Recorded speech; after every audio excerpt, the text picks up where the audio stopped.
true benchmark of health is not found in hospitals or labs. It's not found in the modern world or civilization. It's found in nature. More specifically, pre-agricultural, hunter-gatherer, moving, nomadic or semi-nomadic societies embody what the human body is designed for. And we are designed for movement, sunlight, rhythm, and real whole food. These groups of primitive people, the true primitive tribal individual, they show us what health looks like before any sort of industrial interference. The gold standard in this context applies to the meaning of what's biologically normal for humans to experience. In the modern world, we're plagued with numerous diseases, and diseases plagued civilization for a long period of time. All anthropological research points to one clear observation point. Tribal man, primitive man, around the world, no matter what kind of specific diet they ate, they lived in unison with nature, and they did not have disease. Now, there might have been slight imbalances, slight recorrections of the body, right? Adaptations of the bodies through the seasons as they change. But overall, they did not experience these cancers, these chronic conditions, right? If anything, they suffered acutely. There's no doubt that 99% of diseases are man-made. They are created through civilization.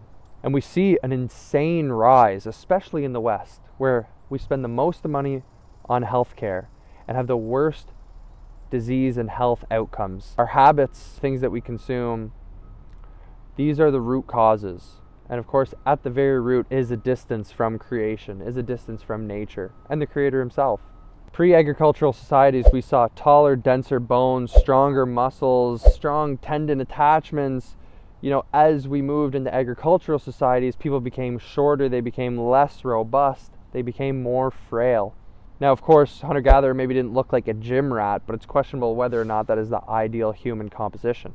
Even in paleopathology, what we see is that our ancestors who lived a traditional lifestyle in accordance with nature, they didn't have the same problems when it comes to their bone health, their joint health, right? Their tooth health as well, right? Even Weston A. Price observed this very clearly, that natives living native lifestyles, right? Primitive people living primitive lifestyles suffered from extremely low rates of cavities, unnoticeable rates, right? 1 to 2% at the very highest, and had no dental deformities.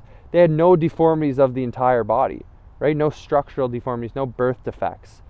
This only came about after modernity was introduced, not only in Western European, Asian, but in traditional societies as well. Once the traditional people consumed a modern lifestyle, they succumbed to the same modern illness. Even things like ACL or meniscus injuries, these were not observed in primitive people. The posture of primitive people was impeccable, right? They could hunt, squat, rest on the floor. They had no back pain, little aches and, I don't want to get out of bed because I'm stiff. None of this occurred, right? Even psychologically, these people were robust, right? Primitive people did not have words for things like greed, gluttony, lust. This did not exist, right? It was very easy to be virtuous and aligned with something greater than oneself when you are in direct contact living a natural lifestyle. So when I say gold standard, the gold standard is the primitive individual, right? All records show that they were impeccably healthy, psychologically, spiritually, and physically. And this can be viewed as the control group. This is the baseline that we should work off of.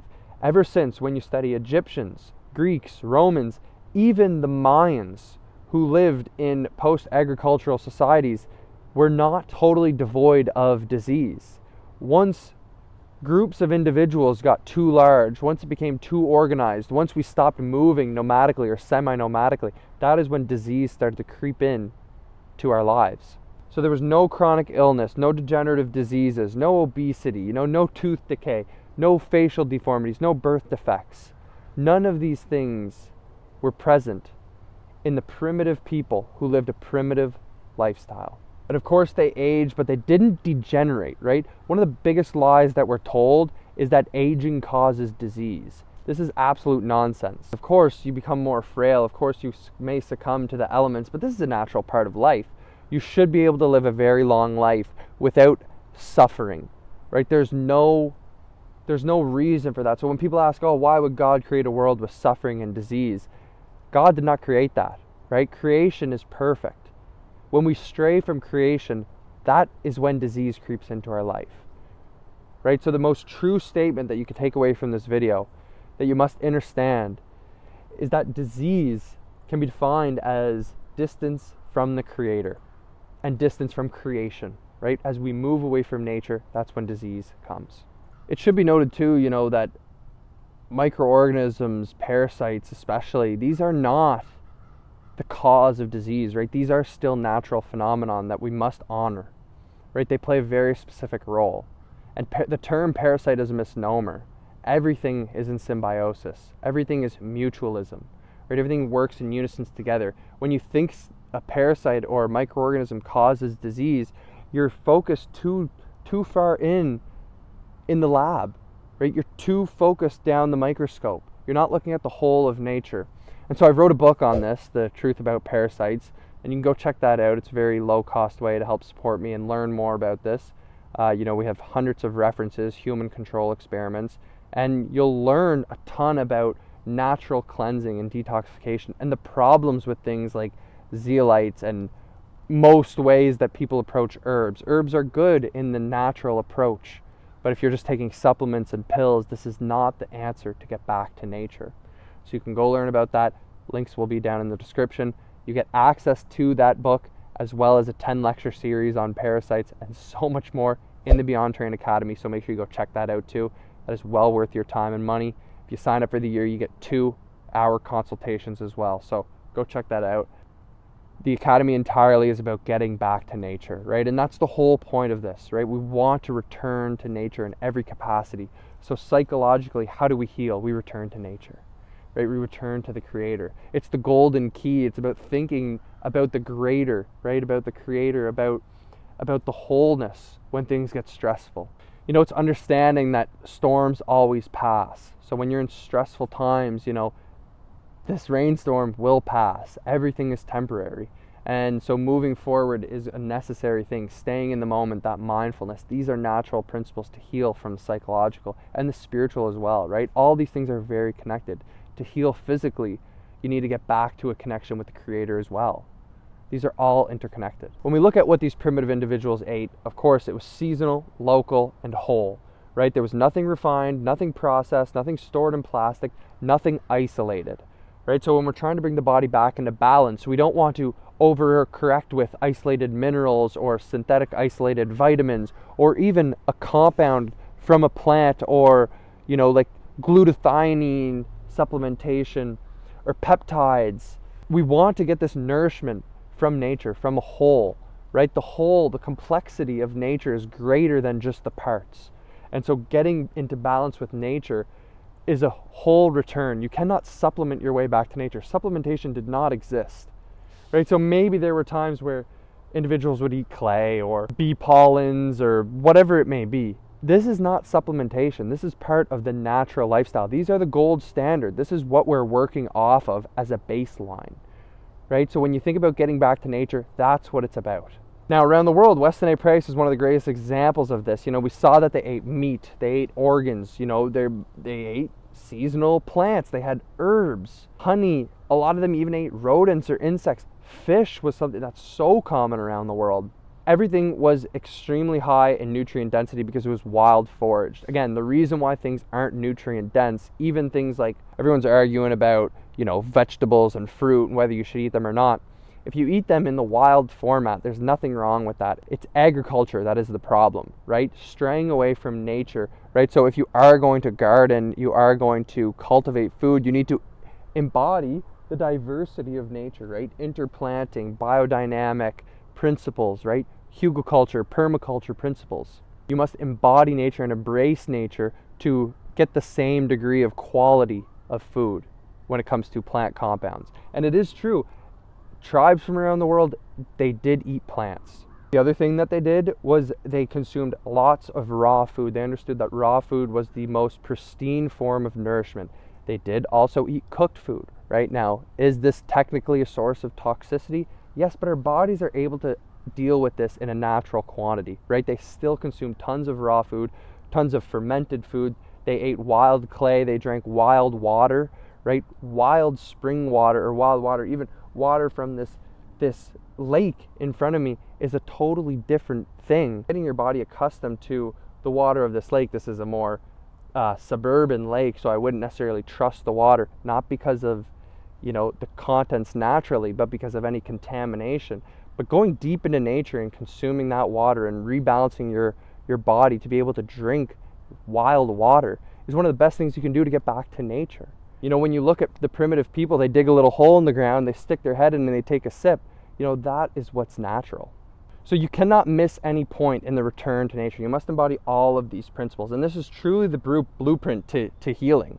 But of course, the food they consumed was largely alive, and it was so fresh. And if they did conserve it, right, like smoking your food, again, there's nothing necessarily wrong with using a smoker, right? Like, this is what was traditionally seen in these traditional societies. They did use different variations of conservation. Even salt was something that was used as a quote-unquote supplement. They used it medicinally in a lot of primitive tribes if they had access to it, right? If they had access to it, like a sea salt. Still, it's not as though this was the everyday, right? It's not as though this was the norm, but it was definitely a part of the equation. There's a big difference between supplementation and true natural medicine, right? This is totally different, categorically different than the supplements sold in bottles that are created by pharmaceutical companies and laboratories. Primitive people did not supplement. They lived in unison and accordance with nature. But if you're going to eat oysters, that's not supplementation. Bee pollen, not supplementation. Herbal preparations, pine pollens, different things like that in the right quantities, locally, naturally sourced, wild, right? These are not supplementation. But it's very important, but something that many of us miss is that connection with the land, that connection with creation. And so going and harvesting these things yourselves, or at least connecting with someone who does collect these wildly, is really important. So again, across the board, people like Price, people like McCarrison, Lindebergs, these anthropologists and many more documented, perfect teeth, strong bodies, stable emotions, lack of disease, right? They did not have chronic disease. There was no heart disease, no cancer, no diabetes. There was no autoimmune conditions. There were no infectious diseases. If these symptoms came about, right, they came about seasonally and with purpose. And again, they weren't suppressed, right? Nothing was suppressed. Everything was allowed to manifest. Degeneration, things like arthritis, back pains, infertility, none of these things existed. Babies were not born defective. There were no birth defects. Disease comes from the modern world. Now, psychologically speaking, this is a really important part of the discussion, something that's overlooked again. Many of us are sick psychologically, right? And again, it's always a disconnection with nature. In nature, in the primitive world, every child is a gift. It's something that is not observed in the modern world. They're viewed more as a nuisance or something that we have to do, right? But in nature, of course, this is viewed as a gift. It's normal to have community, right? To have people around you willing to help and lend a hand. That's something that a lot of us miss out on. Things like gatherings, ceremonies, powwows, these were things that were integral and central and happened on a reoccurring basis in the primitive world. Dancing, moving our bodies, right? These are the missing links. Sleeping closer to nature, right? We constantly, chronically indoors. Spending more time in the ground, sleeping beneath the stars, or at least having more of that connection with our greater realm. I mentioned psychology. These primitive people were psychologically strong. Otherwise, they did not have things like anxiety or depressions. They did not have things like so-called ADHD, right? There was no overwhelming sadness. There was loss, right? And there might have been grief, but there was not maladapted grief, right? It didn't prolong, right? Because everyone dealt with things from a communal standpoint. Again, these are the things that Price overlooked, right? These are the things that many of us overlook. It's like, I tried a primitive diet. But we overlook the psychological factors like the importance of actually just getting out and being in nature. The electrical aspect, right, of getting the light, our light diet, right, the electricity from the ground, grounding. Even just the energy of having animals around you, the sounds that they make, the cymatics, how they affect our bodies. You don't need tuning forks if you're out in nature. right? We have light pollution, we have noise pollution. These are toxicities as well that we cannot overlook. Additionally, the most overlooked factor is movement, right? This is more than just exercise or going to the gym. This does not mimic nature in any capacity. When we think of movement from the primitive standpoint, their lifestyle was movement, right? They were nomadic or semi-nomadic for the most part. And so you had this movement on a yearly scale. You moved with the seasons, but you also moved every single day, right? You moved your body every single day. You walked, you squatted, you climbed, you carried, you threw things, you would be striking, you'd be wrestling, playing, you would run maybe short distances, you would dance. All of these things are overlooked. Every movement had a very good purpose as well, right? Ritual, play, survival. Again, there was something connected that was greater than just oneself, right? Worrying about, I'm depressed or I'm anxious. Often we just don't have anything deeper to look at. Nothing that we're honoring, no ritual, no ceremony, no tribe, no community. One thing that the primitives didn't have is they didn't have shoes, right, to box our toes in. So Hoffman did some great work here, documenting, the toe splay, the natural gait and posture of primitive people, something that the Goda philosophy tries to embody, right? Natural movement leads to natural gait and posture, which then disallows non-contact injuries.